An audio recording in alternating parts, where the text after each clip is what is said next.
Dollar rate కనీవినీ ఎరగని రేంజ్లో పెరిగిపోయింది. 90 రూపాయలు దాటింది. దీనికి సంబంధించి నేను ఈరోజు పొద్దున్నే సోషల్ మీడియాలో ఒక పోస్ట్ చూస్తున్నా. ఆ టైంలో కింద ఒక కామెంట్ కనిపించింది, చాలా ఆశ్చర్యకరంగా అనిపించింది.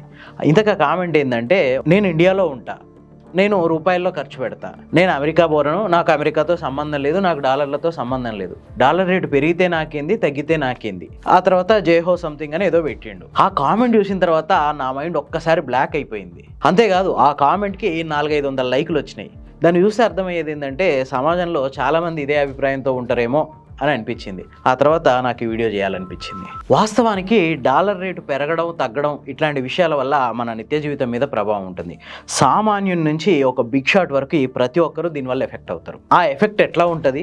భారతదేశానికి స్వాతంత్రం వచ్చినప్పటి నుంచి ఇప్పటి వరకు డాలర్ రేట్ ఎట్లా పెరుగుతూ వస్తుంది, దానికి కారణాలు ఏంది, ఈ డాలర్ రేట్ పెరగడం వల్ల ఏ రంగాల మీద ప్రభావం పడుతుంది, దానివల్ల మన జీవితం మీద ఎట్లాంటి ఎఫెక్ట్ పడుతుంది, ఈ విషయాలన్నీ ఈ వీడియోలో చూద్దాం. దీంట్లో మంచి ఇన్ఫర్మేషన్ ఉంది, కంప్లీట్గా చూడండి. నచ్చితే లైక్ చేయండి, షేర్ చేయండి. మరిన్ని మంచి వీడియోల కోసం ది ఫోర్త్ ఎస్టేట్ ఛానల్ని సబ్స్క్రైబ్ చేసుకోండి. రెండో ప్రపంచ యుద్ధం ముగిసిన తర్వాత అమెరికా అనేది అగ్రరాజ్యంగా నిలిచింది. అప్పటి నుంచి ప్రపంచ వాణిజ్యం అంతా డాలర్లలో సాగుతుంది. 1947లో ఇండియాకి స్వాతంత్రం వచ్చే నాటికి $1కి ₹3.30. ఆ తర్వాత ఈ 80 ఏళ్లలో డాలర్ విలువ పెరుగుతూ పోవడమే తప్ప ఎక్కడా తగ్గింది లేదు.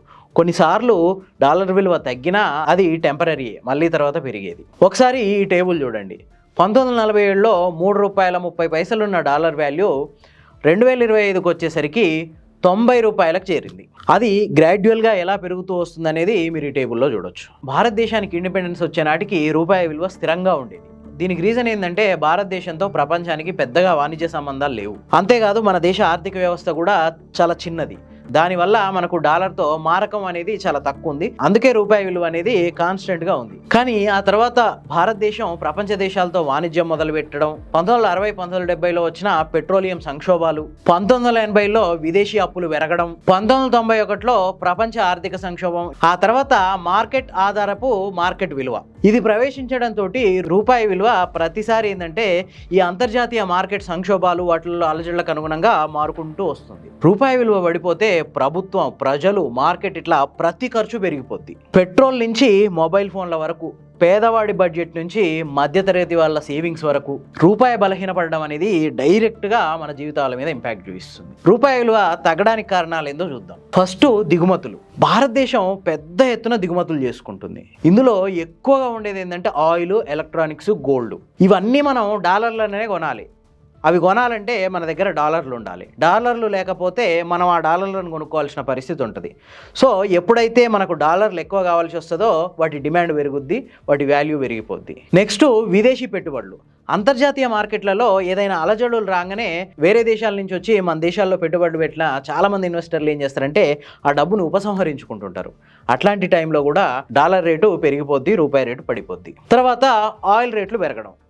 భారతదేశం ఇప్పటికీ 80% ఆయిల్, గ్యాస్ ఇవన్నీ దిగుమతి చేసుకుంటుంది. ఈ ఆయిల్ బిల్లులు ఎక్కువ అయ్యే కొద్దీ US డాలర్ వాల్యూ అనేది పెరిగిపోద్ది. Next, గ్లోబల్గా dollar బలపడడం. మనకి రిజర్వ్ బ్యాంక్ ఉన్నట్టే అమెరికాలో అమెరికా ఫెడరల్ బ్యాంక్ ఉంది. అది గనక వడ్డీ రేట్లను పెంచితే ఆటోమేటిక్గా ప్రపంచంలోని అన్ని కరెన్సీలు డాలర్తో పోలిస్తే తగ్గిపోతాయి. మరి రూపాయి పడిపోతే భారతదేశంలో ఏ రంగాలు ప్రభావితం అవుతాయి? మనం ఫస్టే అనుకున్నాం కదా, మన దిగుమతుల్లో 80% ఆయిల్ ఉందని.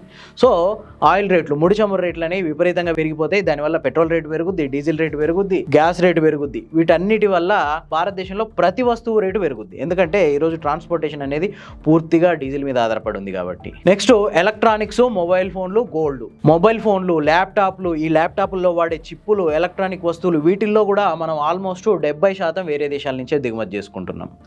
సో డాలర్ రేటు పెరగడం వల్ల, రూపాయి విలువ పడిపోవడం వల్ల వీటన్నిటి రేట్లు కూడా పెరుగుతాయి. ఈ రోజుల్లో ఎట్లాంటి ఎలక్ట్రానిక్ డివైస్ వాడని వ్యక్తే లేడు మన దేశంలో. సో ఖచ్చితంగా ఇంపాక్ట్ మన మీద పడుతుంది. ఆ తర్వాత ఆటోమొబైల్ రంగం. ఇదేంటంటే, ఇప్పటికీ మన దేశంలో తయారయ్యే కార్లు, బైక్లకు కావలసిన స్పేర్ పార్ట్స్ అన్నీ చాలా దేశాల నుంచి మనం దిగుమతి చేసుకుంటున్నాం. సో వీటి వాల్యూ కూడా ఆటోమేటిక్గా పెరిగిపోద్ది.